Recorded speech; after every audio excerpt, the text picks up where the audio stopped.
वहां केवल आत्माओं का आर्तनाद है जो कहती हैं, काश हमने सुना होता, काश हमने लौट आए होते।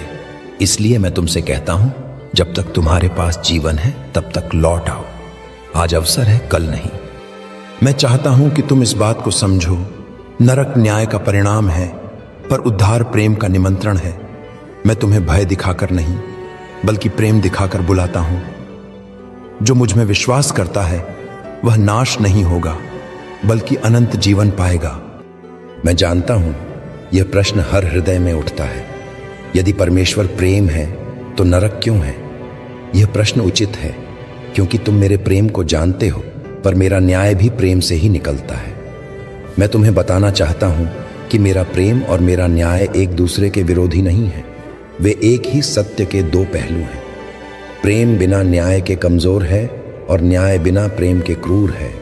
इसलिए मैं न्याय करता हूं क्योंकि मैं प्रेम करता हूं। मेरे बच्चों, जब मैंने मनुष्य को बनाया, मैंने उसे अपनी समानता में रचा। मैंने उसे स्वतंत्र इच्छा दी ताकि वह प्रेम कर सके। प्रेम जबरदस्ती से नहीं होता, प्रेम का अर्थ है चुनाव। यदि मैं तुम्हें केवल अपने वश में रखता और तुम्हें यह स्वतंत्रता नहीं देता कि तुम चाहो तो मुझे अस्वीकार कर सको, तो तुम मशीन होते, मेरे बच्चे नहीं।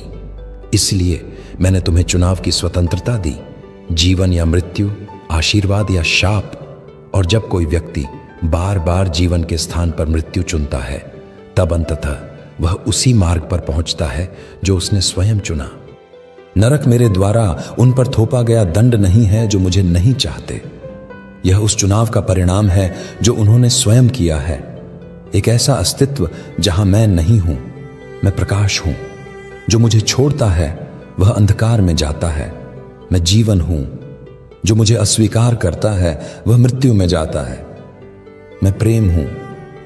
जो मुझसे दूर होता है वह उस रिक्तता में गिरता है जहां कोई प्रेम नहीं। यही नरक है। मेरे बच्चों, समझो, पाप केवल एक गलती नहीं, वह विद्रोह है।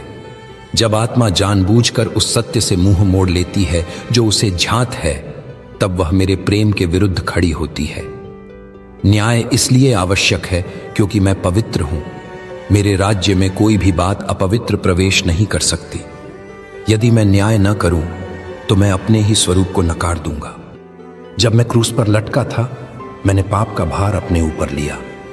वहां मैंने नरक का अनुभव किया, वह अलगाव जो आत्मा मेरे बिना महसूस करती है। इसलिए मैंने पुकारा, हे मेरे परमेश्वर, तूने मुझे क्यों छोड़ दिया? वह पुकार केवल